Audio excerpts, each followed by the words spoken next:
Today, we're diving deep into one of the most powerful and honestly, one of the most sobering passages in all of Scripture, Romans chapter 3. This isn't just a chapter in a book. It's more like a divine courtroom scene where the entire world is called to take the stand. So, let's just start with that very question because it's the scene that Scripture itself paints for us. Imagine it, a trial with the highest stakes imaginable, a trial where every single excuse is silenced and every heart is laid bare before the one true judge. Now, to really get the weight of this, we have to understand who this was originally written for. It was a letter to the church in first century Rome, a church made up of both Jews and Gentiles.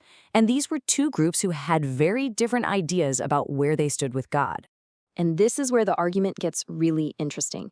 In Romans chapter 1, we see the Gentile world exposed for turning away from God. But then, in chapter 2, that same sharp focus turns to the Jewish people's confidence in their heritage and in having God's law. And the conclusion? It's absolutely shocking. Neither group has any advantage. They're on the exact same footing before God. This right here, this declaration from Romans chapter 3, verse 9, is an absolute bombshell. The answer, no, not at all, is so emphatic. It makes it crystal clear that no amount of religious history, your family background, or even knowing the right things grants you a special standing before God. The playing field is completely level. So here's the heart of the matter. Scripture declares that all of humanity is under sin.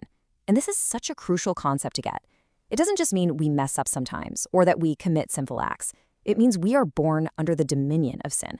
It's like a power that rules over every single one of us. Okay, so how is this universal condition proven?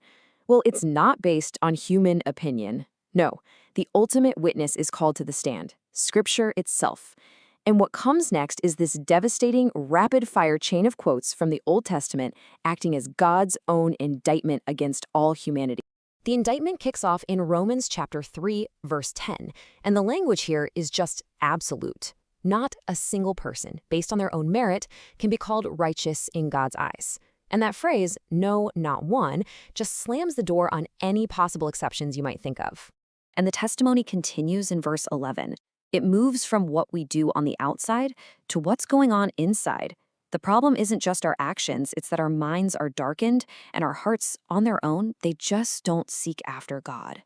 And this perfectly captures the collective failure. This isn't about a few individuals messing up. It's about the entire human race turning away from God's path. We have, all of us together, become morally bankrupt. And this section of evidence wraps up with this final, all-encompassing verdict from verse 12. It just relentlessly takes away any hope of finding some small, hidden group of people who are the exception. The testimony of Scripture is unanimous. Humanity's sinfulness is universal, and it is total. So all of this raises a huge question, right? If everyone fails, even the people who had God's law, then what good is the law? Well, the passage anticipates this and moves to explain the law's true and absolutely vital purpose in God's plan. I mean, it's the natural question, isn't it? If following all the rules can't make us right with God, then why did he give them to us? Was it just some impossible test that he knew we'd fail? And here's the answer, straight from Romans chapter 3, verse 20. The purpose of the law was never meant to be a ladder we could climb to get to God. Its purpose is to be a perfect mirror. It's diagnostic, not curative. It's there to give us a true knowledge of sin. So, how does that work? Well, first, the law shows us God's perfect, holy standard. Then second, when we see that standard, it exposes just how badly we fail to meet it. Third, it completely shatters any illusion we have that we're good enough on our own. And finally, by showing us just how desperate our situation is, it forces us to look for help, for a grace that has to come from outside of ourselves. And all of this brings us to the climax of this courtroom scene. The evidence is in, the purpose of the law has been made clear, and now the final verdict is about to be read.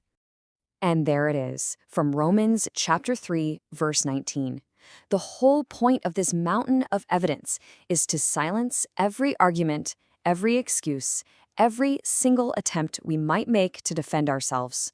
The whole world stands guilty, accountable to a holy God. And just think about what happens in that silence. Any claim we have to being a good person just dies. Every time we compare ourselves to someone else to feel better, that's over. Any hope we have in our own ability to please God is completely gone. We're left with nothing. But, and this is so important, that silence, that hopelessness, it's not the end of the story. It's actually the necessary setup for the gospel. This devastating diagnosis is meant to destroy our false hopes so that we can finally grab onto the only true one. You see how this masterfully prepares the way for Jesus? The universal indictment creates what you could call a Christ-shaped vacuum. If no one is righteous, then a righteous one is needed. If no one seeks God, then someone who perfectly seeks God has to show up. The problem demands a very, very specific solution. And this just lays out the contrast so beautifully. Where Scripture says none is righteous, Jesus Christ becomes our righteousness. Where no one seeks God, Jesus perfectly sought and obeyed his Father. Where our mouths are full of deceit, he spoke nothing but the truth. For every single way that humanity failed, Christ is the perfect divine success. So the ultimate point, the thing we have to walk away with, is this. The indictment in Romans 3 forces us to stop looking to ourselves for any hope of salvation and to look only to Christ. He stands where we fall. He obeys where we rebel. He is the righteousness of God for us. He is everything we were created to be, but could never become on our own.